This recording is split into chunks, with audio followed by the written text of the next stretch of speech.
Good day. So we're going to be doing lecture 5, Botany and Bible. And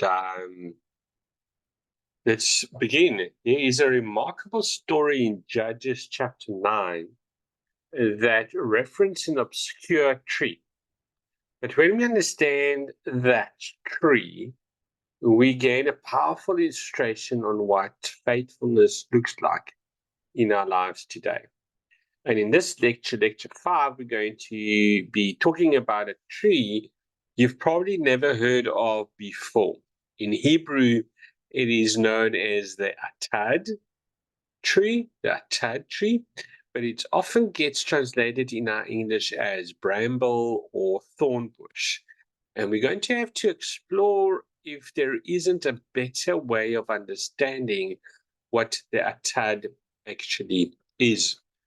And the location for our story today in Judges 9, you can see on the map that it's located where there is basically in the land of Israel, sort of the upper part of the third part of Israel, known as the Galilee area, Upper Galilee. And as we zoom in, you can see we have Mount Gerizim on the left and Mount Ebal on the right. And then the city of Shechem is right beneath these two mountains. So this is where the story of Judges 9 is taking place. And so this is in the book of Judges, and many of you know about what we call the Judges cycle, and I spoke about it in previous sets of lectures. But there it is. And the book of Judges goes through the cycle, a period of peace, a period of God's judgment, a period of peace, and so on. That's really the book of Judges is all about. Well, part of what it is. And what's more is that we have 12 judges in the book of Judges, but we have an interruption in the story. And we're going to be looking at that interruption in this lecture because it's with a guy by the name of Abimelech, and it's in Judges chapter 9. Now, Abimelech is not a judge, as you can see in the list. There is no Abimelech there. He's not a judge. He's not listed among the 12 judges in the book of Judges. But the reason why his story is taking place in chapter 9 is because his story is connected to Gideon. And again, look at Gideon is a number 4, part of the 6 major judges. So his story is connected to Gideon. So notice the last part of Judges 8, we read that now Gideon had 70 sons. Now that's a lot of sons. That's a lot of procreation right there, isn't it? And it says, who were his direct descendant, for he had many wives. Well, no doubt that he had many wives to produce so many sons. And his concubines, so now we introduce to a concubine, not just wife, but a concubine, who was in Shechem. So that's a city between those two mountains, Mount Gerizim and Mount Abel, also bore him a son, and he named him Abimelech. Now, Abimelech means my dad is king or my father is king, Abimelech. And so we have Abimelech here, who's a son of Gideon through Gideon concubine. So you can already see the problem occurring there if you know your history of ancient Israel. Now, Gideon's going to die. And as we dip into the chapter 9, verse 1, we read this. Now, Abimelech, the son of Jerubbaal, which is another name for Gideon, went to Shechem, to his mother's relative, and said to them and to the whole clan of his mother's family, say in the ears of all the leaders of Shechem, which is better for you, that all 70 of the sons of Jerubbaal, that's Gideon, rule over you, or that one rules over you. Remember also that I am your bone in your flesh. And their response is, yeah, good point. Let's not do the 70 sons of Abimelech, but let's choose you. And so in doing so, they make Abimelech the ruler, and then Abimelech has all 70 of his brothers murdered, except for one who snuck away before it was known that he had gotten out. And his name is Jotham. And a few verses later, we read that Jotham finds out what happened, that Abimelech has been made ruler, that all of his brothers are dead. And he says this, now when they told Jotham, he went and stood on top of Mount Gerizim, so that's the picture of the mountain again, and raised his voice and called out. And he said to them, listen to me, you leaders of Shechem, that God may listen to you. So he's going to shout something from Mount Gerizim. So here's our picture again of the two mountains, Mount Ebal and Mount Gerizim, and Shechem in the middle. So going back to our image, you can see that he's standing above the people of Shechem in order to yell out this, which is going to be a fable to them. And then once he's done it, he's going to get out of there as soon as possible. And so he's going to tell them a fable. Now, oftentimes people say, "Well, is it Jotham's parable?" The problem is that a fable, by definition, deals with inanimate objects or trees that are acting like people, and parables do not. So parable, it's like, but by category, because Jotham is going to tell a story about a bunch of trees talking and interacting with one another, it's going to be more of a fable. And it's actually the first fable that we have in scripture. And this is how the fable goes. The trees, and Jotham is saying this, this is you all the leaders of Shechem, the trees, once went out to anoint a king over them.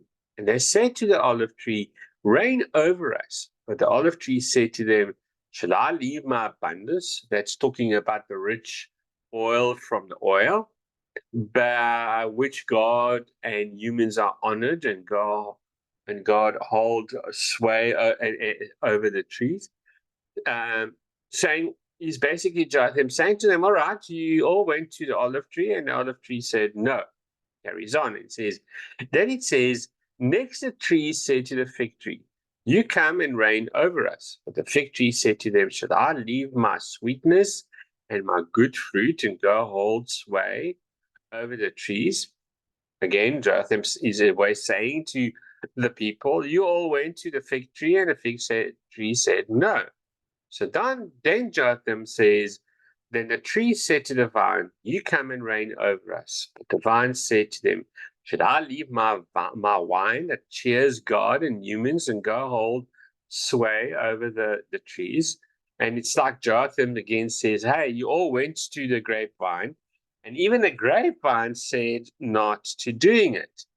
And so we just pause for a moment, and I love where we are at in this Botany and Bible series, because as we line up the olive tree, which we spoke about, the fig tree, which we spoke about, the grapevine, which we've talked about, all three of these, in your mind, you're probably already thinking, yeah, these are like the big tree, the big three trees in the land of Israel. And Jonathan says, any one of these would have been fantastic.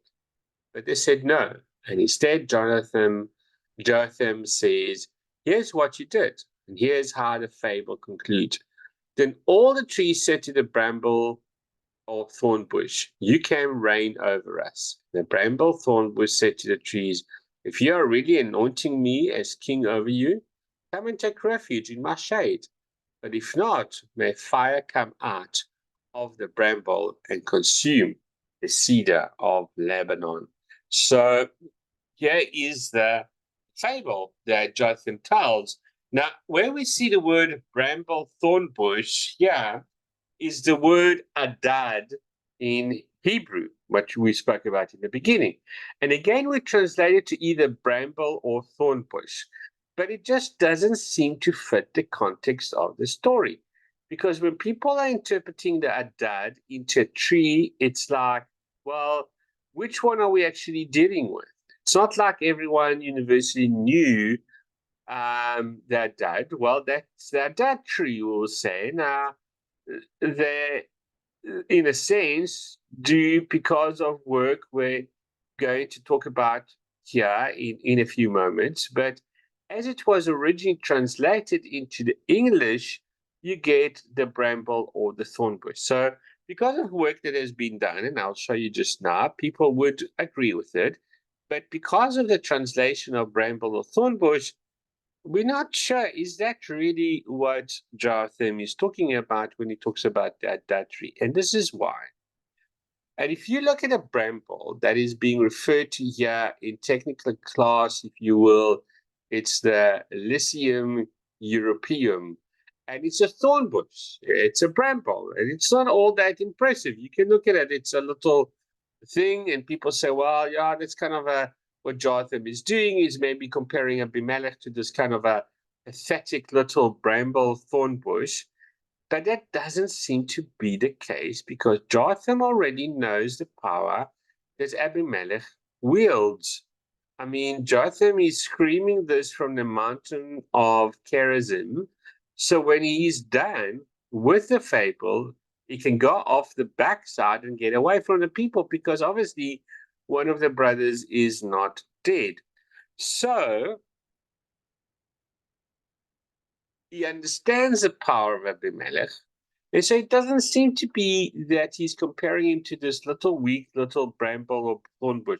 It seems to be that he is comparing him to something else. And you see this even in the words in the fable, which is that on the lips of the Atad tree. Jotham says, Atad says, come and take refuge in my shade. Now, the bramble thorn bush that we see in this picture hardly has any shade. And it's only if the sun is very, very low, there's a little bit of shade. It's not impressive whatsoever. So, what do we then do with that? And this is why so many scholars started to wrestle with the story of Jotham fable. And so, to what is the Atad tree? And seminals among the work that has been done was done by a guy by the name of Noga Aryuvani. Noga Aryuvani came to the conclusion that based on the options available and indigenous to the land of Israel, the Atad tree should be understood in connection to what is known as the Ziziphus spina Christi tree. And there is a picture of that on your screen. And this is a tree is very different than that bramble that I show you. Here is an image of the Atad tree, a Ziziphus spina Adad tree, Christi tree, at a place called Neot Gedumim. This was a place that has been cultivated in Israel to basically be a nature reserve for the Botany connected to the Bible. And this is where Naga Arabiani did his work and has produced several books around the botany of the Bible story. And his identification of that as a Ziziphus spina Christi tree has been, for the most part, universally accepted by scholars today. So let's look at the fact that the tree that Jotham mentioned in his fable is not the bramble bush tree that we know of, but that tree is indeed the Ziziphus spina Christi. And so what you see here is even that line, come and take refuge in my shape. And you go, of course, because the Atad, if it is this tree, the Ziziphus spina Christi, the Atad tree does cast this massive shade. In fact, the tree itself reaches about 300 feet tall. It is the largest fruit tree in the land of Israel, which also connected into Jotham's fable, because if he's talking about the olive tree with its olives, the fig tree with its fig, and a grapevine with its grape, he's talking about a fruit-producing tree and vines. And a bramble doesn't produce anything but thorns. But you come to the Ziziphus spina christi tree, that chat tree, and you see that it has this fruit, and it's like a small sour grapes, and you know they don't taste particularly great, but they don't taste particularly horrible as well. It sits somewhere in the middle. It has these beautiful flowers in the tree as well. But anyone will tell you that the Ziziphus spina christi tree is also covered in thorns, long, pointy thorns, as you see in this image. And that is all part of the Atad tree. By the way, as a side, many believe that the crown of thorns that were put around Jesus' head came from this Atad tree, the Ziziphus spina christi. Okay, it is the Christi part. It was first Ziziphus spina, and then later on, because many believe that the crown of thorns was taken from the Ziziphus spina, it was known as Ziziphus spina Christi tree, or in our Hebrew, the Atad. Okay, so now that you've got that in mind, makes that tree, isn't it its fruit? It's not its thorns. It's actually its root system. It's what's going on under the surface. And what we read from Nagar Vyati in his work on the trees and shrubs in our biblical heritage is he says this about that tad. Though that tad is beneficial in many ways to shepherds and wheat harvesters, the tree is known to be harmful to other trees. It is a strong tree whose roots spread in a wide circle and compete with the roots of other trees with a vigor the other trees cannot rival. A farmer who wants his orchards to succeed must first uproot every atad in the vicinity, both small saplings as well as full-grown trees. Now, that is insightful. Why? Because what we see about the atad tree is it's not so much in its presence above, it's what it's going underneath the ground. And what it's doing is that its roots go out and steal all the nourishment from all other fruit trees, root systems around it in order to give itself what is needed. On the surface, it looks really impressive. It produces fruit, it's big, it's tall, it's cast a white shade, but Jotham says, be very careful because looks can be deceiving. And when he pulls in the atad, everyone who understands how that atad works recognize that at its heart, an atad is a tree that serves itself at the expense of other. A atad is a tree that serves itself at the expense of others. And that's what Jotham is warning them. And not only warning them in a fable, but he's warning them from where he's shouting the fable from. Remember again in that picture, he's on Mount Gerizim. And here's what makes Mount Gerizim such a significant aspect of the story, and not just some random detail about their geographical location. Remember when we were looking at the context thing, a geographical location is important. And in this case, it is important because if you know that after Israel is given the covenant again, that they have to, the commandment once more from Moses, Moses is going to die. The people come into the land, and essentially when they come into the land, they are supposed to shout the blessing from Mount Gerizim, the one on the left, and the curses from Mount Abel, the one on the right. And so Jotham goes up on Mount Gerizim the mountain of blessings, and you go, but it seems like he's basically telling the people that Elimelech is going to be a curse. Why doesn't he go up to Mount Ebal, which is a mount of cursing? Well, exactly. I think that is where the paradox at play. That's very poignant, which is this. He goes up on Mount Gerizim to say to the people of Shechem, you think Abimelech is a blessing to you. You are falling prey to his stature, his looks, his powers, but recognize he is an Atachi. Okay? He is not what he seems to be. He's going to be a curse to you, and he's going to leach out all of this nutrients you have in order to try to make himself great. And you're going to be a collateral damage in the process. And that's exactly what I believe Jotham is doing here.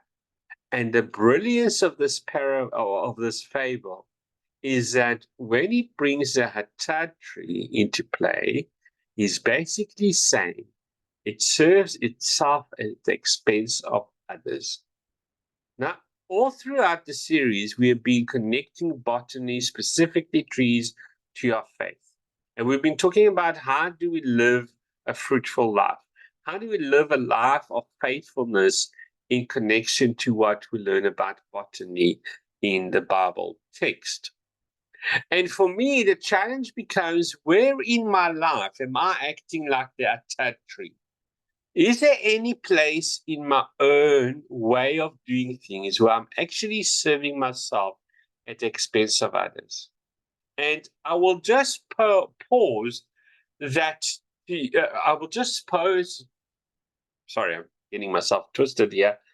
I would like to pose that to you as well, that question. Are there any Atads in your life? Is there any way in which you are serving yourself, but you are actually doing that at the expense of others? Maybe within your own family, there are certain things that you do where you go, man, this is something that just really gives me life. But maybe it's out of proportion to a place where, yeah, you are feeding yourself, but you're actually depleting your family around you in order to have what you want, what you think, what you need to have. You know, this is true to leadership. This is very easy to be very ambitious. It's very easy to want to achieve things at the time you are doing that at the expense of others, that you are not leading others to get you all where you need to go. You're doing it because you're serving what you want to have to get your own way, or to get you to where you need to go. But in order for you to grow big and strong, at least in appearance to other people, it's actually costing the nutrients of those around you.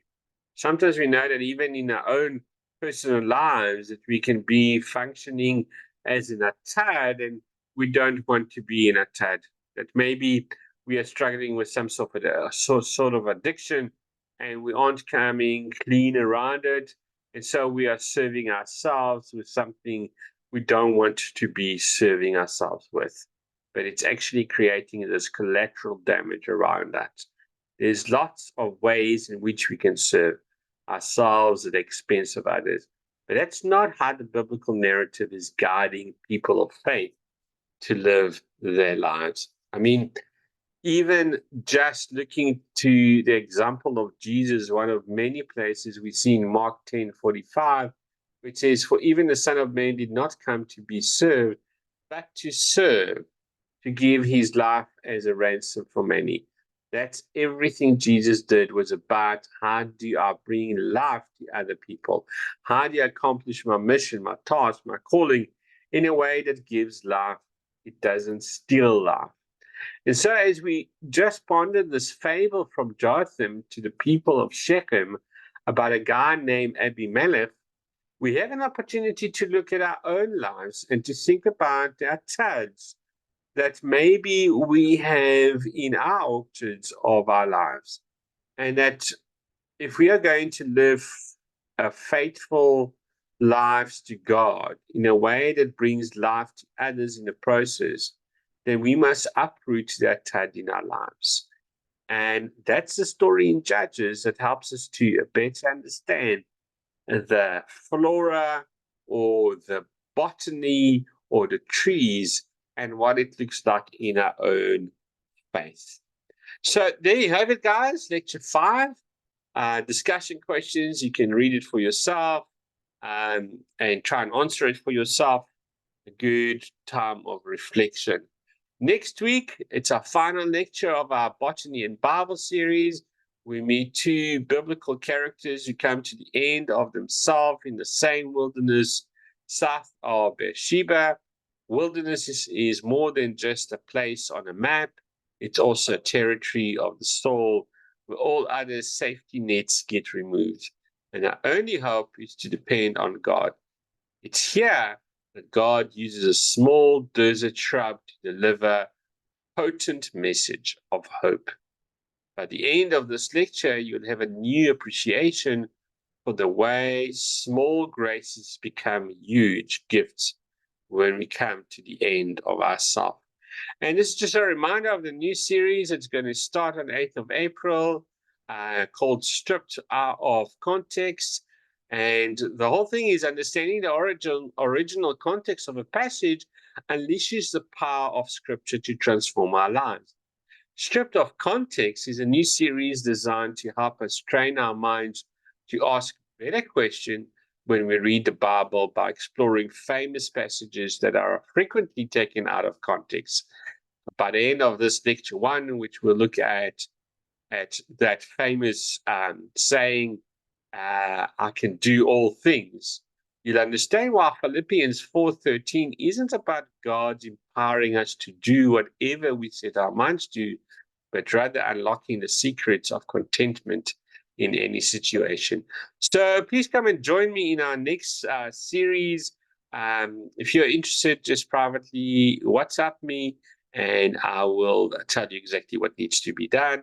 And also, please share it with other people. It would be nice to see new students. God bless, and I'll see you in next week.